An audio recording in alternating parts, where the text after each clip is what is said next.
Sophie, thank you for joining me today for our Women Who Make It Happen series. Hello Michelle, thanks for the invitation. You are welcome. Would you be able to introduce yourself and a little bit more about you, firstly? Sure, so I'm Sophie Dupré-Echeverria. It's a bit of a mouthful. Dupré is my maiden name, and that's because I'm French. I'm born and raised in Lyon, and Echeverria is my husband's name. He's Chilean with a French Basque origin.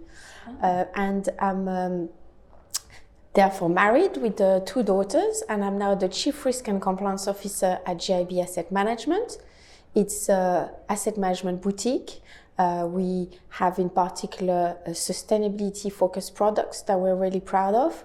And we're also a bank, and we deal with big institutions here in the UK, but also in the Middle East. Very good. And if we just delve into a little bit more about your earlier career, could you talk us through that and then where you have come to today in GIB? Yes, I studied something very specialist. It was a master's in the organization and control of financial market activities. That is very niche. Very niche indeed, and therefore I proceeded to have a career in that field. Yeah, so started with a risk management role in the capital markets at SocGen in La Défense in Paris. Then had a little stint in Italy, and then came to London. I started at the private bank in Citigroup. Moved to their internal audit function.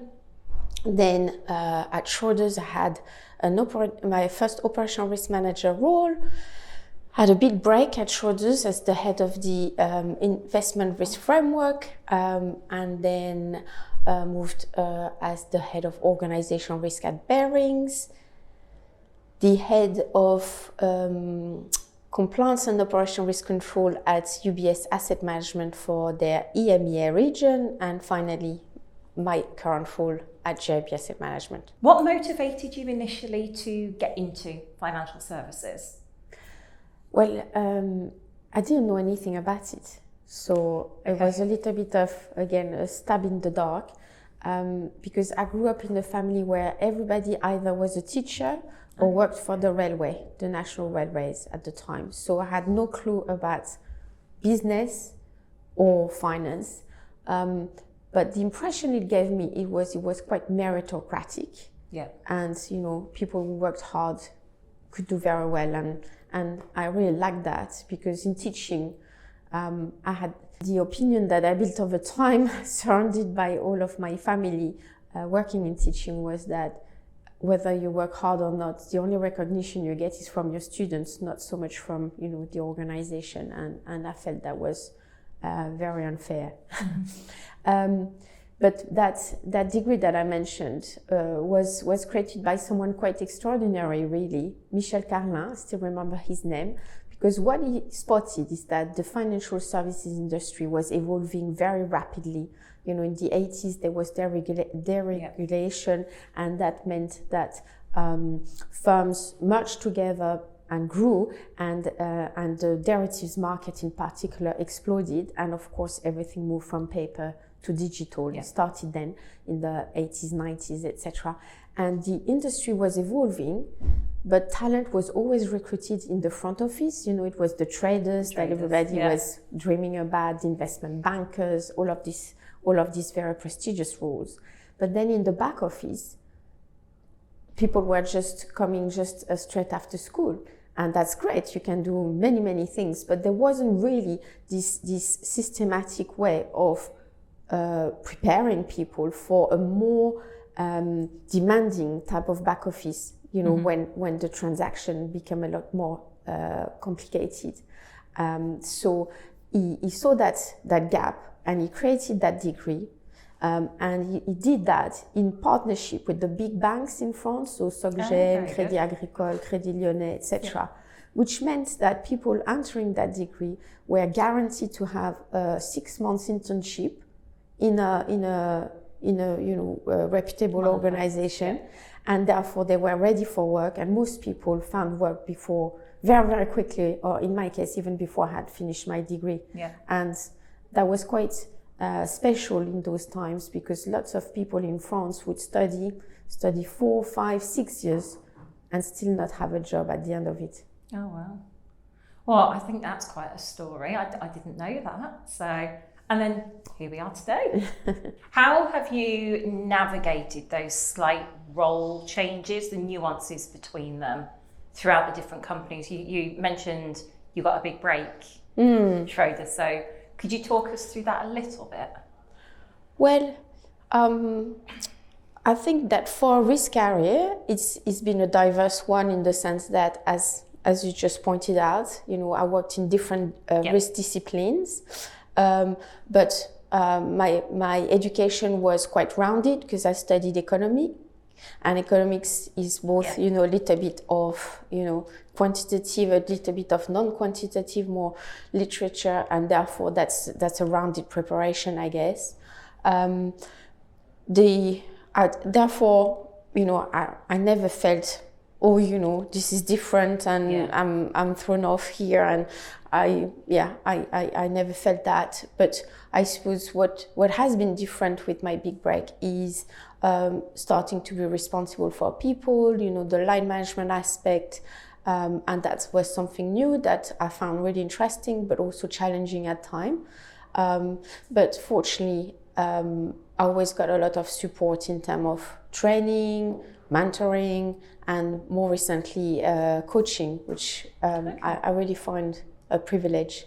Yeah, very good. And were you always wanting to be management responsibility for people? Was that always your end career goal? Yes, I think so. Well, I've always been very ambitious. Yeah. A little bit in the dark, if you know what I mean. When I was little, I dreamt of being the first woman president of France. And by the way, there hasn't been one yet. Very high up, well, you never know. My dream is not dead yet.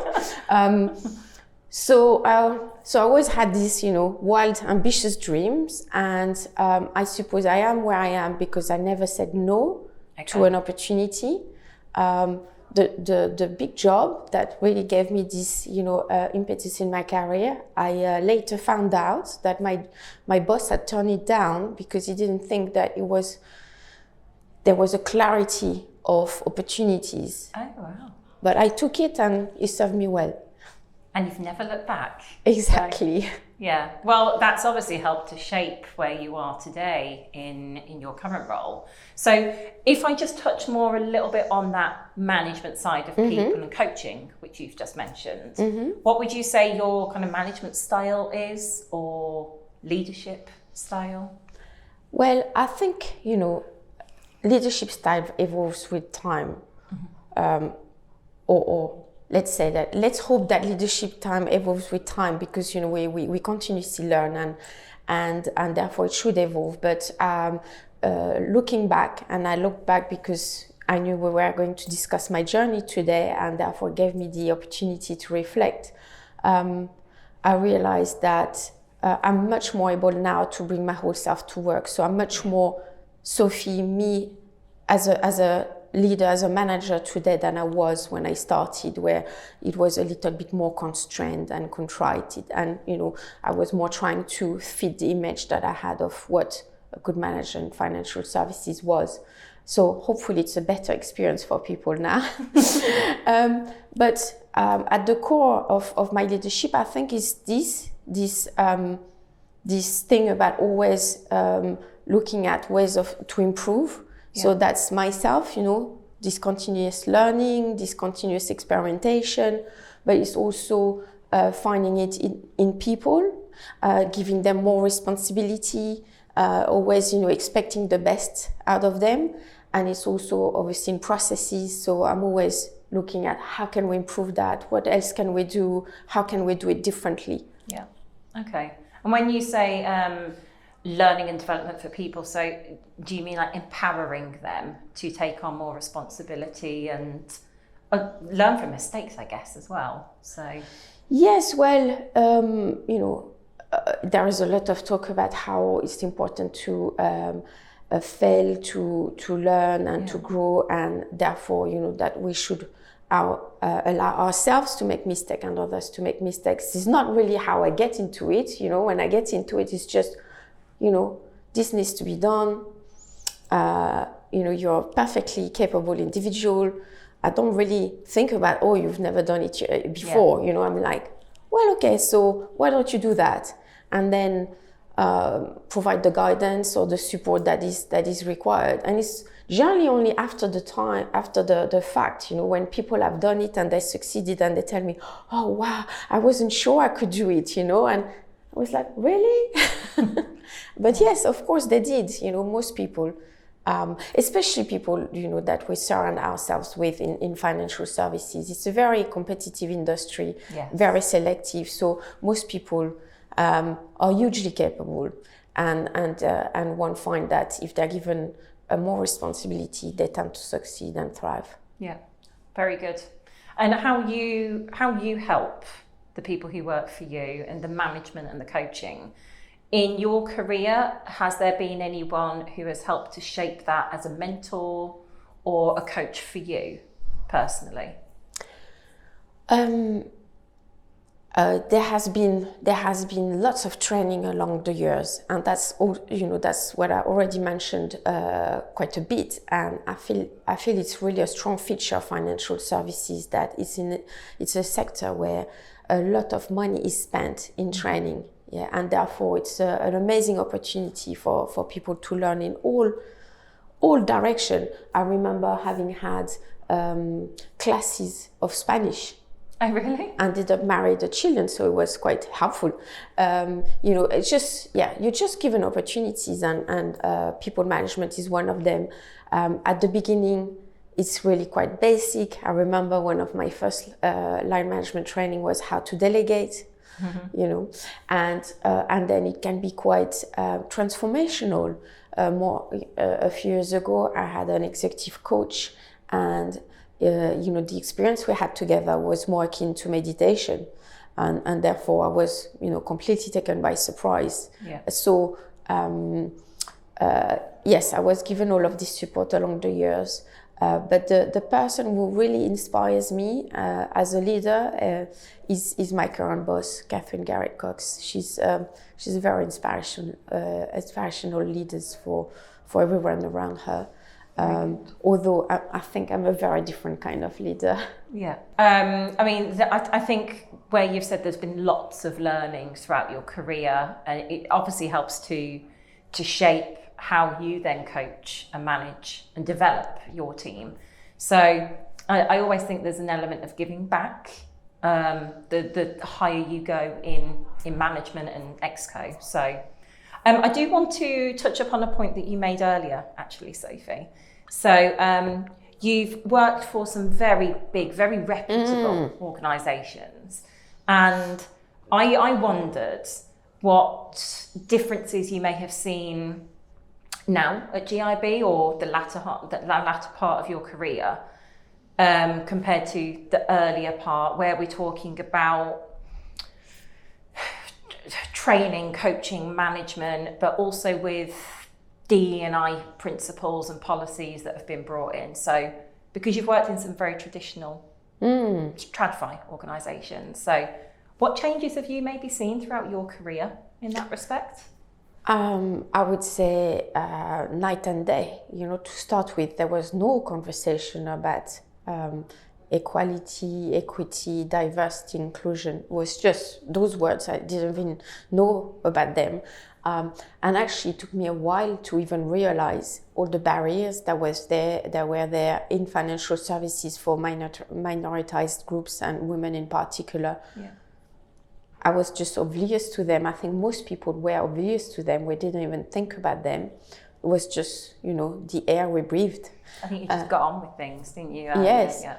But when I still remember when I got that promotion as the head of, and was like an international head of, as you said, in a reputable organization, Schroders was doing very well already then.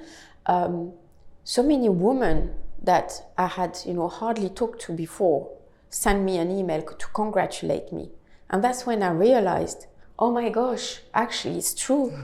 There are not many women at that level. And it wasn't like a, particularly elevated role of leadership, but already there were not that many women, and clearly looking up there were even fewer. So that was really the switch in my mind about starting to look at things, with this perspective of, why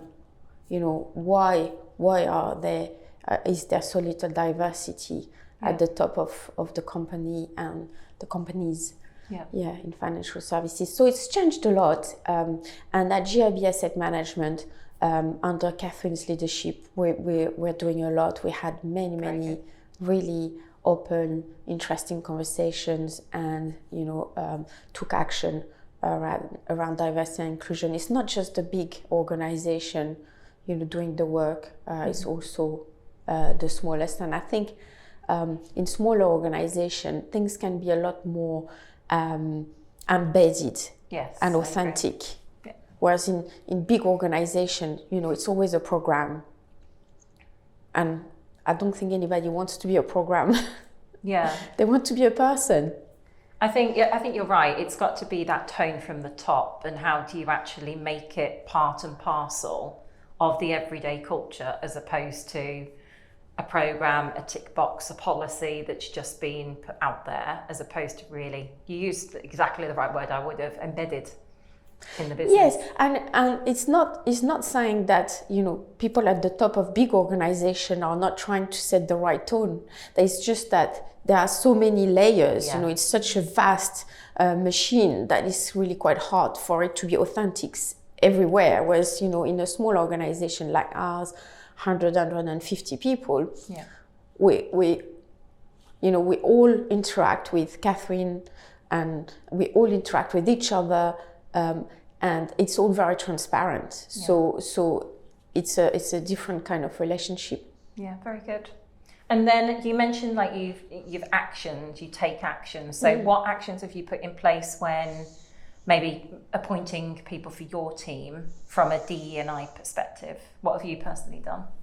So personally, I actually kicked off a cultural journey working group with a couple of other colleagues, and then it's evolved. We had a D&I forum, employee representation group, and we also had partners in HR, the whole HR team really, because again, we're in a small organization. So we worked together, and we revisited all our people policies, if you want, all the people cycles, so recruitment, promotion, learning and promotion, learning and development, etc. And in terms of recruitment, what we've tried to do is how to make it fairer by removing barriers, by trying to remove unconscious biases. Yeah. So it's a framework, and then to your point, everybody will implement it in a slightly different way. And of course, the line manager still has got a lot of weight into how they recruit. Personally, first of all, I always look for a diverse pool of candidates. I've also learned that different words will trigger different candidates. So using tools to try to therefore remove the uncertainty and the unknown biases there. Yeah. But importantly, what I find is I like to have panels to recruiting, diverse panels. So I try not to be the only one actually making that decision. And when I say panel, I do want, if possible, to have 2 people in that room, because otherwise people call it panel, but it's different stages of recruitment. And if the bias is there at the first stage, it doesn't matter if it's not there at the second, right? The people have already been eliminated from the recruitment round, or they or maybe they've not been heard, or they've not been considered in the same way, let's say. And so the panel, I think, is quite important, a diverse panel. And often I've heard, but we don't have enough women, or people with different ethnicity, or people with disability to put on a panel. Actually, you do. because it doesn't have to be someone who is actually, you know, in that function. It doesn't have to be the recruiting manager. Exactly, it can be just someone they're going to work with later. Yeah. And the added bonus of having a panel is that if you, the other people who are going to be taking that decision will be the sponsor of the person you're recruiting. And in risk, it's really important in risk and compliance that, you know, we partner with people across the firm, and therefore having sponsors outside of risk and compliance is you know, really critical and really helpful. Yeah. So killing two birds with one stone, which is horrible saying that comes out. And then the second aspect is I insist, but it's not always possible, but at least for my direct recruitments, I always organize some sort of a test or presentation, something that is more objective, and it's revealing. I really, really enjoy that part. You know, you have this conversation, you have people selling themselves, essentially, which is what an interview is, and then you give a time-bound test to different people, and you know, they either completely shine or or on the contrary reveal that all of that was a little bit of a fluff. So you're covering both sides there, aren't you? Some people will thrive in that, where they can't sell themselves, like speaking about themselves and their expertise, but they'd be very good at a practical test. So it's the balance a little bit, isn't it? Well, you know, the test is not something that the test is not a trick. It's not something that, you know, is difficult for them to be tricked by. The test is actually something they would have to do in their day job anyway. Yeah. So let's say I'm recruiting someone on operational risk. Maybe it's a case study about an operational risk event. Yeah. And I'm asking them how you're going to investigate this event and what are the root causes of this event. So that's what they're going to have to do, you know, almost every day after that. So if they're not good at it, why recruiting them for the job? It's not good for me, it's not good for them, right? And then if it's someone in compliance, maybe I'm going to ask them to present on what's the regulatory agenda, the regulatory outlook for a firm like GIB Asset Management, and you know, and what does it mean for us in terms of risk and opportunities. Yeah. Again, something they will have to think about, and if they don't know about the regulatory agenda, or they haven't done any research on GIB Asset Management, they're not the right person for that job. Yeah, completely agree. Well, it sounds like you've put a lot in place, and obviously moving forward, it sounds like you've got a lot in place already from that DE&I perspective, which is really great to hear. With you as well personally, all throughout your career, if we kind of wrap it all up, because you've held some very, very good roles in your previous companies as well. Taking all of those learnings, Sophie, what would you give as maybe the biggest piece of advice to younger females coming through, or younger talent generally? What would you say? Go for it. I like that. Simply go for it. It's simple, but you know, it's simple but true. If you don't try, you know, you won't succeed. And financial services is a sector that you know, is immensely rewarding. I mentioned already all the learning opportunities, but also, let's face it, it's well remunerated.